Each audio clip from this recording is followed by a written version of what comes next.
was amused a while ago when Topo said that the opposition had dug out that tired old Clemens case as an example of the fact that the bail bonding industry will bond out people who shouldn't be bonded out and take among our customer base folks who are bad actors.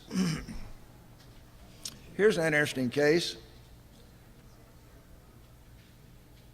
Mr. Hockenberry in Franklin County, Pennsylvania, 2 weeks ago was charged with 76 counts of aggravated sexual assault upon children, some of them in single-digit ages.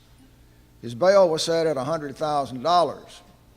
According to this article, last Tuesday, the conditions were switched from monetary bail to unsecured bail, and he has now been placed in the county's pretrial release program. So much for us being the only bad guys in town. My assistant came in a couple of weeks ago and showed me a piece of promo that the CBAA had sent out announcing to your conference, and it had a list of the speakers, and beside each speaker's name there was a little description of who they were or what they did or what they would be speaking about, and beside my name were the words expert on the bail bonding industry. And so Teresa came in and she said, "They say you're an expert." And I said, "Well, that depends on your definition." I heard one definition of an expert that says an expert is a man 100 miles from home with a briefcase. Well, I don't qualify for that one because I don't have a briefcase. And then another one I heard was an expert is a man who knows 50 different ways to make love, but he doesn't have a girlfriend. I don't qualify for that one. I have a girlfriend, I have a wife. I call her she who must be obeyed, but 50 ways, don't know that.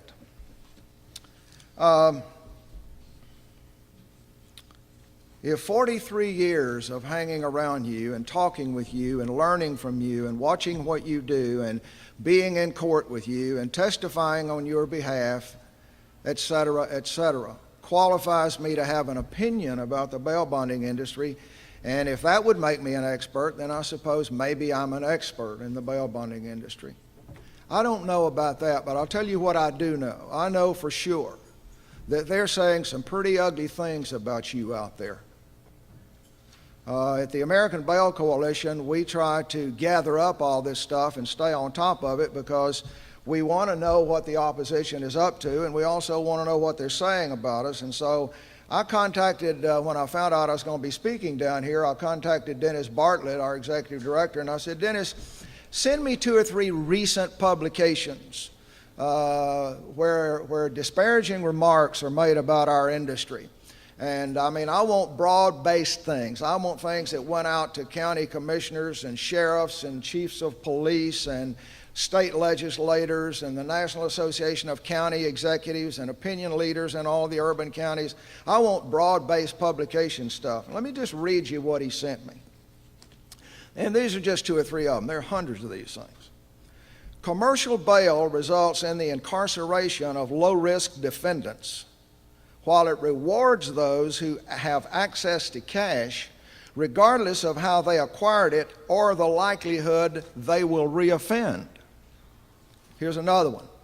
The bail bonding industry, motivated by private profit and not community safety, is using this economic crisis to attempt to cut pretrial services. Here's another one. This commercial bail business model has no place in our criminal justice system. Most in Western civilization have banished it as unsafe and corrupt. Here's a final one. Defendants are kept in jail not because they are a flight risk or because they are dangerous, but because they cannot pay a bail bondsman. Now,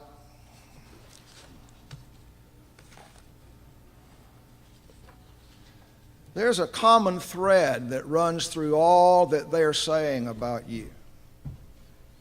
And that common thread is they want you gone. Topo was right a while ago.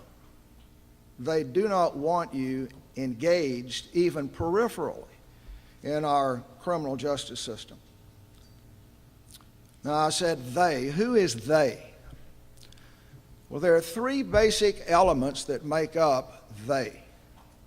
One is a national organization called the National Association of Pretrial Service Agencies. They go by the acronym NAPSA. Another one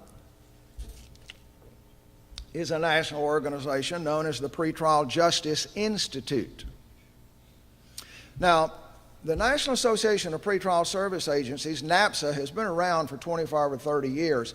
Their membership base is comprised of the executives who run the hundreds of pretrial service agencies around the country at the county levels, and some of the federal pretrial service people. They've been after us for a long time. I mean, one of their senior operating policies is that there should be no compensated bail surety. In other words, there should not be any bail bondsmen in our justice system. That's been the heart of their program. It's published.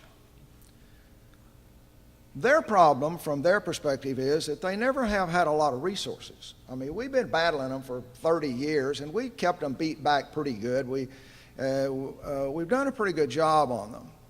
But primarily we were able to do that because they just didn't have any money, not a significant amount. Well, that has been cured for them by this current administration in Washington, D.C., because the Bureau of Justice Assistance, which is an element of the United States Justice Department, gives your taxpayer dollars to the Pretrial Justice Institute, and their mission statement says that they are the enforcement arm to entrench and perpetuate the principles of NAPSA. In other words, NAPSA wants you gone, but they don't have the money to get you gone. So the government gives your tax dollars to the Pretrial Justice Institute to go and accomplish what NAPSA wants. Now, if you think I'm joking about that, I'm not joking about that. I don't know how to do these technological things that Eric was up here working on. Let me try something here.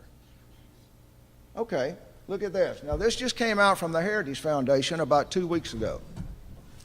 For fiscal year 2012, this is the United States House of Representatives, the House Appropriations Committee recommended $357 million for an assistant grant program, and it will be handed out through the Bureau of Justice Assistance that I just mentioned to you, and it can be used by state and local governments for 29 broad criminal justice purposes, including funding pretrial release services. Now, that's including funding NAPSA.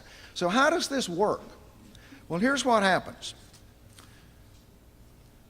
Bureau of Justice Assistance gives funding to the Pretrial Justice Institute.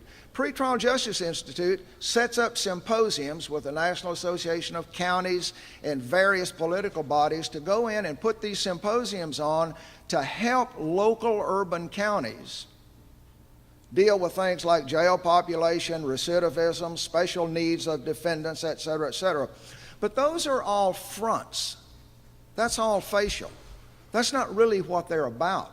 What's behind those suggested programs is, how are they going to do that? How is the county going to do these things of handling jail overcrowding and recidivism and community safety problems and special need defendants getting their services? How are they going to do that?